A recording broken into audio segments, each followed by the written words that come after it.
দেশ এবং জনগণের কল্যাণে আমরা দলীয়ভাবে যে সকল ইশতেহার প্রণয়ন করেছিলাম, সেই ইশতেহারের পক্ষে দেশের জনগণ সমর্থন জানিয়েছেন। সুতরাং এটি এখন আর বিএনপির দলীয় ইশতেহার নয়, বরং এটি এখন দেশের জনগণের ইশতেহার।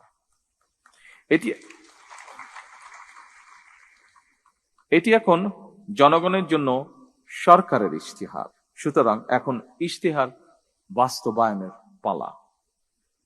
জনগণের কাছে দেওয়া আমাদের অঙ্গীকারগুলো এই মুহূর্তে আপনাদের সামনে আমি পুনরায় বিস্তারিতভাবে তুলে ধরতে চাই না, তবে শুধু এতটুকু বলবো, জনস্বার্থে নেওয়া সরকারের কাজগুলো বাস্তবায়নের প্রধান দায়িত্ব জনপ্রশাসনের উপরে বর্তায়, এবং তাই সরকারের কর্মসূচি বাস্তবায়নের জন্য প্রশাসনের সাফল্য শেষ পর্যন্ত সরকারের সাফল্য হয়ে দাঁড়ায়। এ কারণেই আমি বলি, জনপ্রশাসনের কর্মকর্তাগণ, বিশেষ করে বিভাগীয় কমিশনার এবং জেলা প্রশাসকগণ হচ্ছেন মাঠ পর্যায়ে সরকারের প্রশাসনিক অ্যাম্বাসাডর।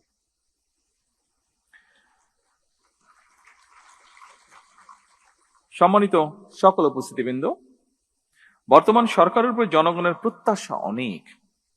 বর্তমান গণতান্ত্রিক সরকার জনগণের সকল যৌক্তিক প্রত্যাশা সাধ্যমতন পূরণ করতে বদ্ধপরিকর। এটি জনগণের প্রতি আমাদের অঙ্গীকার। আমরা কথায় কথায় বলি জনগণ রাষ্ট্রের মালিক। জনগণ যদি সত্যি রাষ্ট্রের মালিক হয়, তাহলে এই মালিক অর্থাৎ সেবা গ্রহীতা যারা, তারা যখন অফিস আদালতে তাদের সমস্যা নিয়ে যান, তারা যেন আপনাদের সেবায় কিছুটা হলেও রাষ্ট্রের মালিকানা অনুভব করতে পারেন, সেটি নিশ্চিত করা কিন্তু আপনাদের দায়িত্বের একটি অংশ বলে আমি মনে করি। একজন সাধারণ মানুষ যখন কোনো সরকারি অফিসে যান, তখন সে সংশ্লিষ্ট কর্মকর্তা কিংবা সংশ্লিষ্ট অফিস ব্যবস্থাপনার মধ্যেই পুরো সরকার ব্যবস্থাকে মূল্যায়ন করে বা তা করার চেষ্টা করে।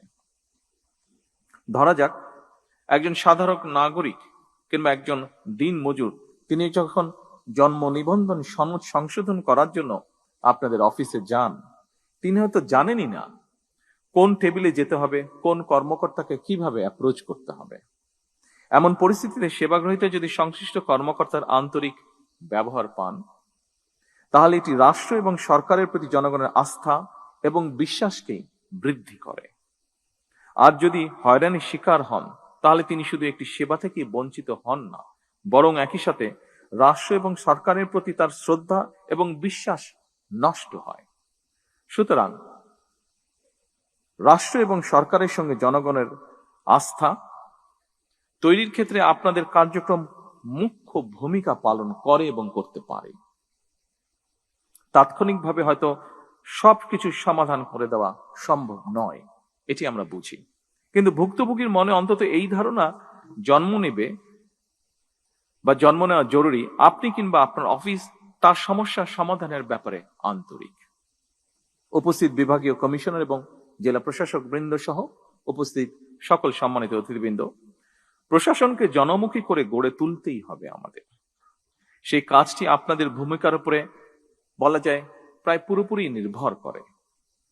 আমাদের সরকার এমন একটি জনমুখী সরকার প্রশাসন চায়, যেখানে সরকারি দপ্তরে সাধারণ মানুষ সম্মানের সাথে দ্রুত, স্বচ্ছ এবং হয়রানি মুক্তভাবে সেবা পাবে। এই বিষয়টি আপনারা নিশ্চিত করতে সক্ষম। আইন অবশ্যই গুরুত্বপূর্ণ, কিন্তু মানবিকতাও আরো বেশি তাৎপর্যপূর্ণ।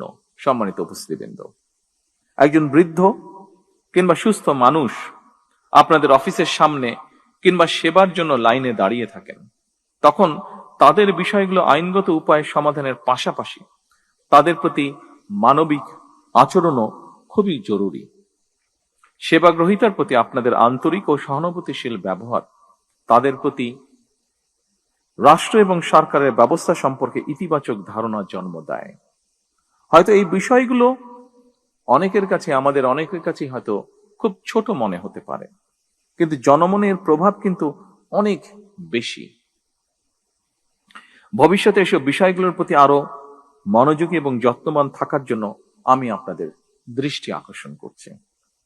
উপস্থিত বিভাগীয় কমিশনার এবং জেলা প্রশাসক বৃন্দ, রাষ্ট্রের সবচেয়ে বড় সম্পদ হলো জনগণের বিশ্বাস। সরকার এবং প্রশাসনের স্বচ্ছতা ও জবাবদিহিতার মাধ্যমে জনমনে এই বিশ্বাস কিন্তু ধীরে ধীরে গড়ে ওঠে। এই ব্যাপারেও আপনারা যত্নবান থাকবেন বলে আমি দৃঢ়ভাবে বিশ্বাস করি। প্রশাসন শুধু আইন প্রয়োগের যন্ত্র নয়, এটি মানুষের সেবার একটি মাধ্যম। আমি একটি বিষয়ে গভীরভাবে বিশ্বাস করি, আমাদের সমস্যা অসংখ্য, তবে সম্ভাবনাও কিন্তু কম নয়। আমাদের দেশের ডেমোগ্রাফিক ডিভিডেন্ড যেটি আছে, এর সুযোগ নিয়ে আমরা যদি তরুণ এবং কর্মক্ষম জনগোষ্ঠীকে দক্ষ জনশক্তিতে রূপান্তরিত করতে পারি, তাহলে এই জনসংখ্যাই কিন্তু হবে আমাদের জনসম্পদ। এবং বিশ্বাস রাখুন, এরাই কিন্তু বদলে দিতে পারবে আমাদের এই প্রিয় বাংলাদেশকে।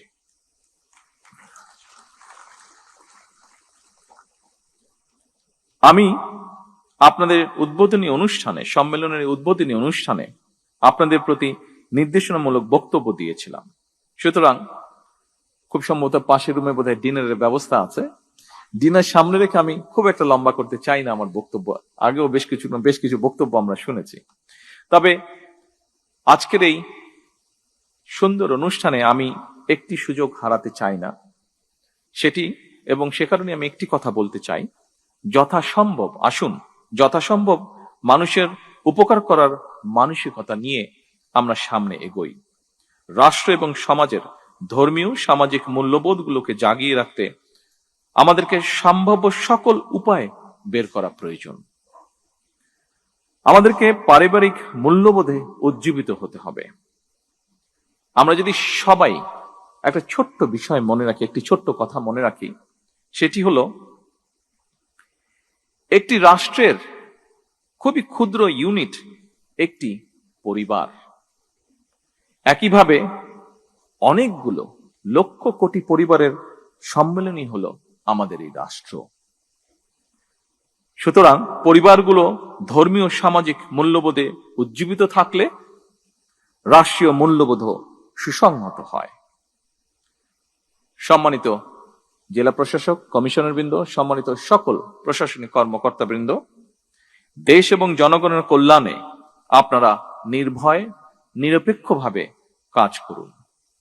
সরকার আপনাদের যে কোনো আইনগত এবং মানবিক উদ্যোগে সক্রিয় সহায়তা দেবে ইনশাআল্লাহ। এই সুন্দর